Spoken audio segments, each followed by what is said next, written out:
ఇక్కడ గురు పూజల్లోకి మీ అందరితో ఇలా పార్టిసిపేట్ చేసి ఇలా మాస్టర్ గారి క్రితం నడిపించినందుకు నాకు చాలా ఆనందంగా ఉంది.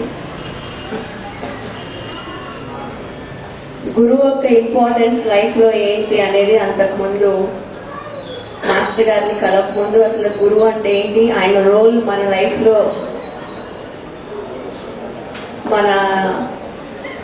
మన లైఫ్ని ఎలా మారుస్తుంది, మనం ఏం చేయాలి, ఏం చేయకూడదు, ఏం మాట్లాడాలి, ఏం మాట్లాడకూడదు అనేవి ఎట్లా మాస్టర్ గారు నా లైఫ్లో నేర్పించారో నాకు. ఎందుకంటే నాకు అంతకుముందు మార్నింగ్ చాలామంది చాలా పాయింట్స్ చెప్పారు. నాకు ఆ పాయింట్స్ అన్ని పెద్దగా తెలియదు, కానీ నా లైఫ్లోనే నేను చాలా నేర్చుకున్నాను. అదే నేను మీతో షేర్ చేసుకుంటాను. ఫస్ట్ నన్ను అసలు మాస్టర్ గారి దగ్గరికి నడిపించింది గణపతి గారు. ఎందుకంటే అంతకుముందు ఆయన ఎవరో నాకు తెలియదు, నేనెవరో ఆయనకు తెలియదు.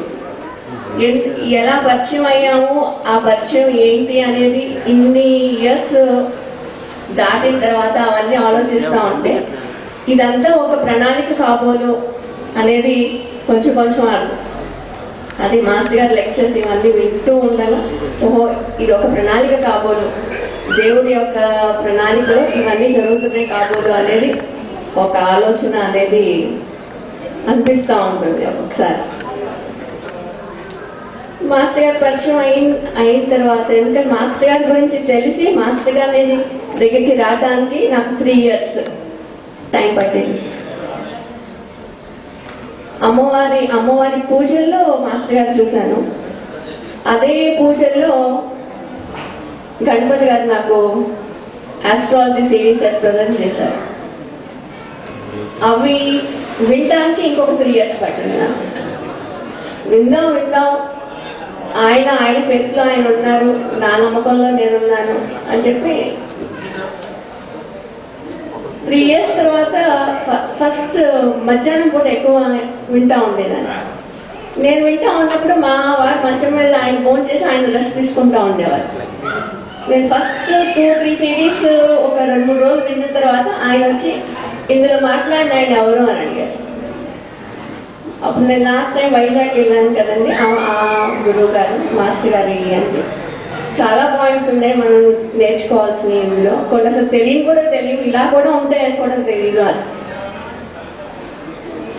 అది మాస్టర్ గారు ఒక్కొక్క పాయింట్ వింటా ఉంటే నిజమే కదా, అవన్నీ అంతకు ముందు తెలిసినా కూడా ఆలోచించే మైండ్కి తగ్గల. ఇవన్నీ కూడా మనం ఆలోచించాల్సినవే కదా, ఇవన్నీ అసలు మనం ఆలోచించుకుంటే ఎలా దాటి వెళ్ళిపోయాము అనేది అనిపిస్తూ ఉండే. అమ్మవారి పూజలకి గురు పూజలకి ఇక్కడికి వచ్చినప్పుడు చిన్న పిల్లలు వేదం నేర్చుకుంటా ఉంటే, అసలు ఇంత చిన్న పిల్లలు వేదం నేర్చుకుంటా ఉంటే అసలు లైఫ్లో అసలు ఏంటి అనేది ఒక క్వశ్చన్ అనేది స్టార్ట్ అయింది. అసలు వేదం అంటే ఏంటి, చదివితే ఏమొస్తుంది, చదవకపోతే ఏంటి, చదివితే ఏంటి, నేర్చుకుంటే ఏంటి, నేర్చుకోకపోతే ఏంటి, లైఫ్లో కావాల్సినవి అన్ని ఏది మనం హ్యాపీగా ఉండటమే కదా కావాల్సింది. ఇవన్నీ నేర్చుకుంటే హ్యాపీనెస్ వస్తుందా, ఇవన్నీ ఇలా అనుకుంటా ఉంటుందిగా. అంతకుముందు తెలిసిన లైఫ్ ఏది అని అంటే హాయిగా సరదాగా ఉండటం, సినిమాలకు వెళ్తాం, ఇంట్లో అందరితో హ్యాపీగా ఉండటం, పొద్దున్నే పూజ చేసామా అంటే గౌరవ ఒక దీపారాధన చేస్తాం, అయిపోయింది, పూజ అయిపోయింది, ఇదే లైఫ్. కానీ ఒక క్వశ్చన్ అనేది మాస్టర్ గారి దగ్గరికి వచ్చిన తర్వాత నాకు స్టార్ట్ అయింది. అసలు ఏంటి, మనం ఎక్కడి నుంచి వచ్చాం, ఎక్కడికి వెళ్తున్నాం, అసలు ఏంటి అని. మాస్టర్ గారి లెక్చర్స్, మాస్టర్ గారి ఈ సాంగత్యంలో మనం ఇప్పుడు మాస్టర్ గారు ఒకసారి వచ్చినప్పుడు అడిగాను, మాస్టర్ గారు ఇంట్లో వాళ్ళందరూ ఎప్పుడు మారుతారు మాస్టర్ గారు అని. నువ్వు దేశాన్ని ఉద్ధరించడానికి వచ్చాను అనుకున్నావా, నిన్ను మార్చుకోవడానికి నేర్చుకో, వాళ్ళతో అడ్జస్ట్ అవుతుంది నేర్చుకో నువ్వు అని. అవును కదా, వాళ్ళందరూ మారాలి అని చెప్పి అదేదో నేను వాళ్ళంకా ఒక నెగిటివ్ ఫీలింగ్తో చూడకుండా నన్ను నేను మార్చుకుని వాళ్ళతో అడ్జస్ట్ అయితే అసలు ప్రాబ్లమే లేదు కదా అని చెప్పి ఆ అడ్జస్ట్మెంట్ మెంటాలిటీ ఏది ఫస్ట్లో కొంచెం కష్టం అనిపించినా అడ్జస్ట్ అవుతూ ఉంటుండగా అప్పుడు అనుకున్నాను అడ్జస్ట్మెంట్లో ఇలా ఇలా కూడా ఉంటుందా, ఇట్లా ఇట్లా ఇట్లా నేర్చుకుంటూ ఉంటుండగా అప్పుడు అర్థమైంది ఓ మన లైఫే మనకు ఒక ఒక క్లాస్ రూమ్ అని. ఈ లైఫ్లో ఈ రిలేషన్స్లో చాలా నేర్చుకోవాల్సింది. మన మన మన లైఫ్ని ఎట్లా బిల్డ్ చేసుకోవాలి, ఎట్లా ఉంటే మనం మన లైఫ్ ఒక అంటే మనకి మన హ్యాపీనెస్. ఇప్పుడు మాస్టర్ గారు చెప్పారు అందరి గురించి ఆలోచిస్తారు, అసలు మన గురించి మనం ఎవరి గురించి వాళ్ళు ఆలోచించరు అని.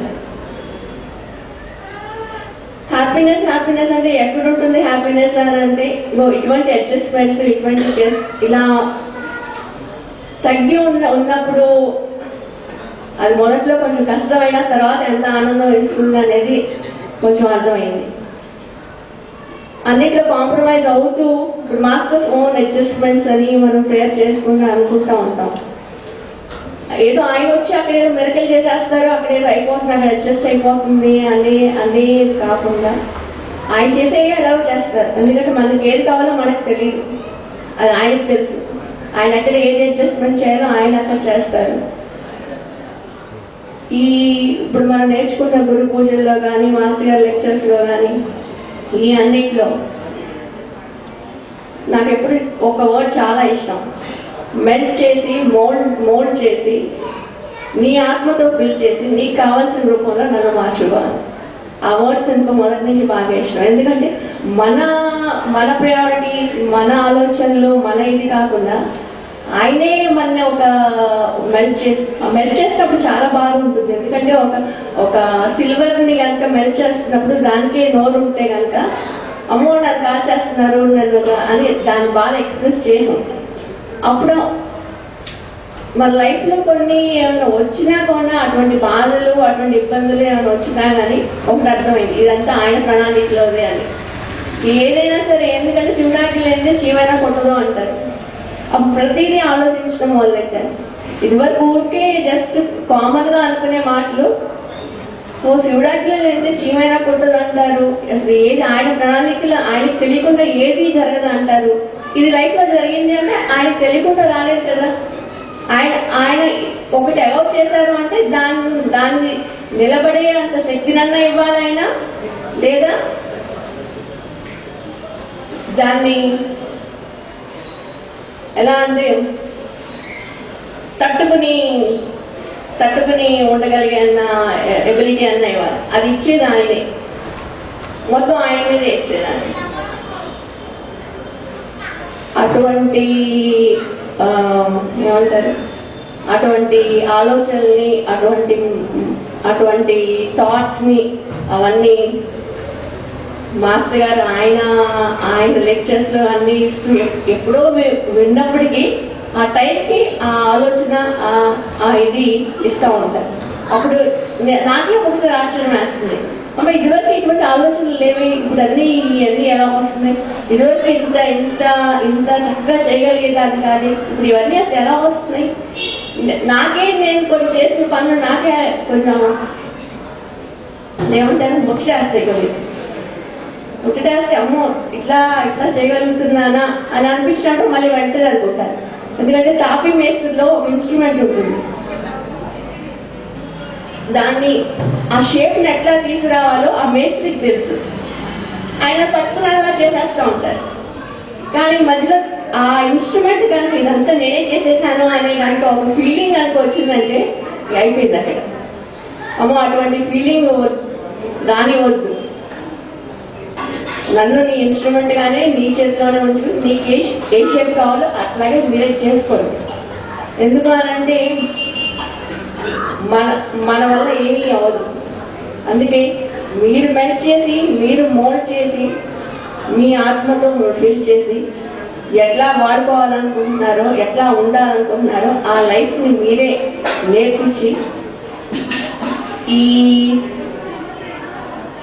ఈ రంగస్థలం అంటారో మరి ఇంకేమంటారో వాటిల్లో ఒక ఆయన కోరుకున్న ఒక ఇన్స్ట్రుమెంట్గా నన్ను ఉంచాలని మాస్టర్ గారి బ్లెస్సింగ్స్ కోరుకున్నాను. మాస్టర్ గారు